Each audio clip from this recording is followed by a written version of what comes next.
Product animation is easy, you just suck at it. That's what I used to think. And to be honest, there is a little bit of truth in there. But this is not the full story. If you Google product animation on the internet, you will see a ton of videos saying product animation is easy, full product animation tutorial, and even videos warning you about going down this road. And what happened to me when I started out is a very familiar story. I followed the tutorials, didn't get the same result, got frustrated, and left feeling worse than before.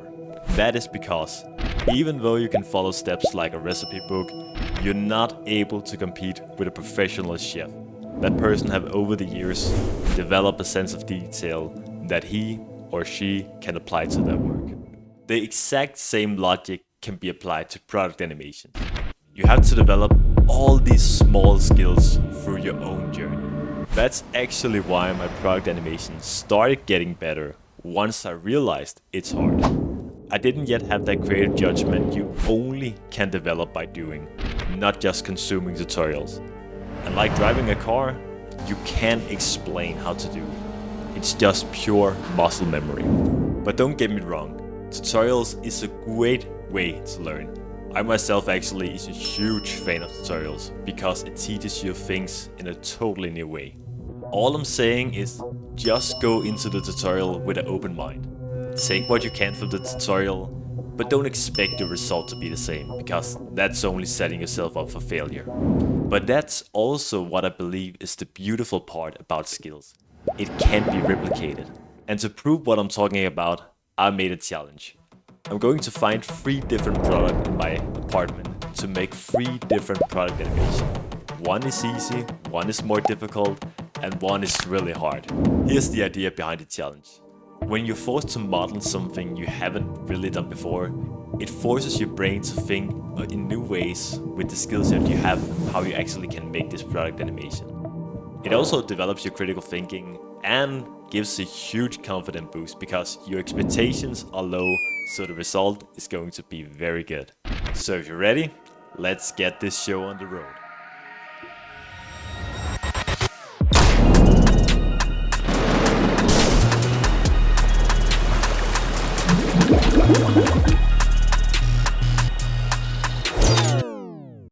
Here are the products I chose. Number 1.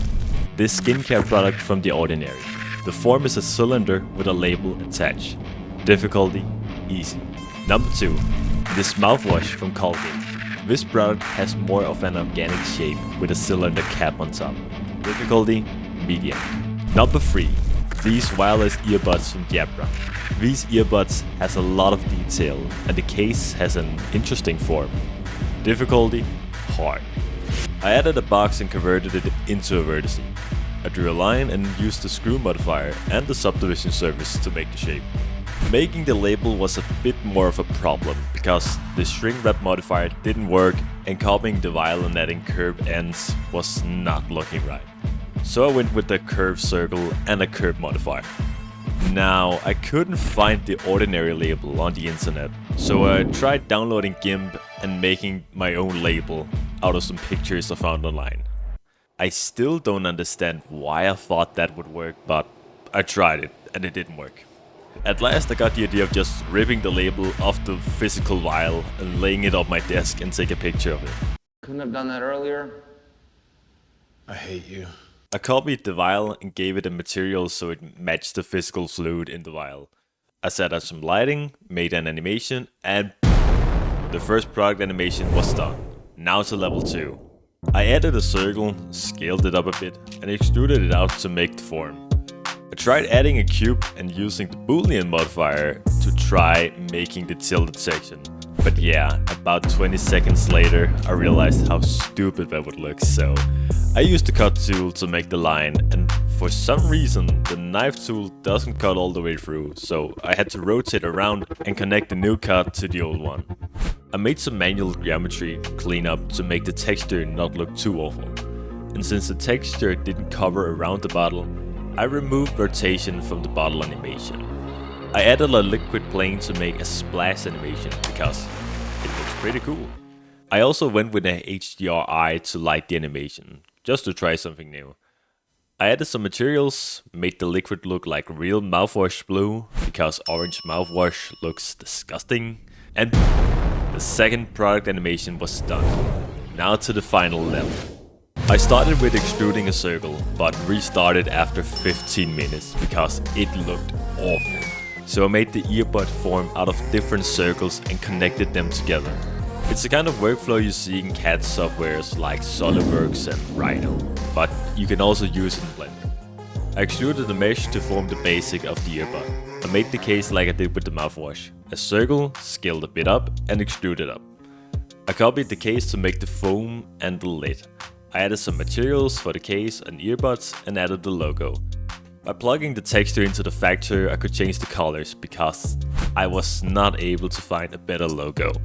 I added some holes to the earbud and mirrored them so I didn't have to do all that work again. Now I could copy the earbud and use a boolean to make the cut out of the foam. There was some problems, but nothing good old manual work can't solve. And the third animation was done. So what was the point of this? How did my animations get better once I realized that making them is hard? The truth is, once I really understood that to become better at product animations, I had to just stop thinking and start making product animations with the knowledge I had in my tool belt. Because product animation is a hard topic, and I know this might sound weird, but that thinking actually made me appreciate my own product animations even more than before. And when I look back at my earlier product animations, I have improved a lot. So just realize that making product animations is not easy and just start modeling, because that is the best way to improve. And be proud of them, because I guarantee when you look back at your first product animations in a couple of years from now on, you will be very proud at where you are now in terms of where you began.